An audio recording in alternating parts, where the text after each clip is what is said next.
Artificial intelligence for people in a hurry. The easiest way to think about artificial intelligence is in the context of a human. After all, humans are the most intelligent creatures we know of. AI is a broad branch of computer science. The goal of AI is to create systems that can function intelligently and independently. Humans can speak and listen to communicate through language. This is the field of speech recognition. Much of speech recognition is statistically based, hence it's called statistical learning. Humans can write and read text in a language. This is the field of NLP, or natural language processing. Humans can see with their eyes and process what they see. This is the field of computer vision. Computer vision falls under the symbolic way for computers to process information. Recently, there's been another way, which I'll come to later. Humans recognize the scene around them through their eyes, which create images of that world. This field of image processing, which even though is not directly related to AI, is required for computer vision. Humans can understand their environment and move around fluidly. This is the field of robotics. Humans have the ability to see patterns, such as grouping of like objects. This is the field of pattern recognition. Machines are even better at pattern recognition because they can use more data and dimensions of data. This is the field of machine learning. Now let's talk about the human brain.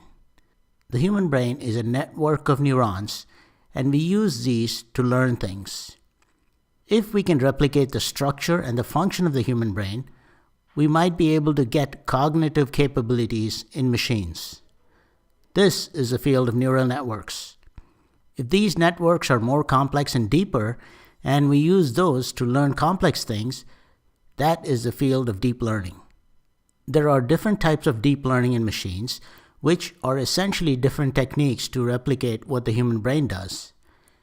If we get the network to scan images from left to right, top to bottom, it's a convolution neural network. A CNN is used to recognize objects in a scene. This is how computer vision fits in, and object recognition is accomplished through AI. Humans can remember the past, like what you had for dinner last night. Well, at least most of you. We can get a neural network to remember a limited past. This is a recurrent neural network. As you see, there are two ways AI works. One is symbolic-based and another is data-based. For the database side, called machine learning, we need to feed the machine lots of data before it can learn. For example, if you had lots of data for sales versus advertising spend, you can plot that data to see some kind of a pattern. If the machine can learn this pattern, then it can make predictions based on what it has learned. While 1 or 2 or even 3 dimensions is easy for humans to understand and learn, machines can learn in many more dimensions, like even 100 or thousands. That's why machines can look at lots of high-dimensional data and determine patterns. Once it learns these patterns, it can make predictions that humans can't even come close to. We can use all these machine learning techniques to do one of two things: classification or prediction. As an example, when you use some information about customers to assign new customers to a group, like young adults, then you are classifying that customer.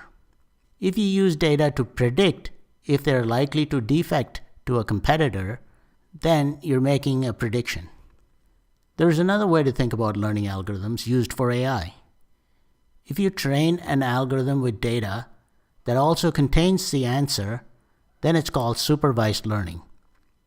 For example, when you train a machine to recognize your friends by name, you'll need to identify them for the computer. If you train an algorithm with data where you want the machine to figure out the patterns, then it's unsupervised learning.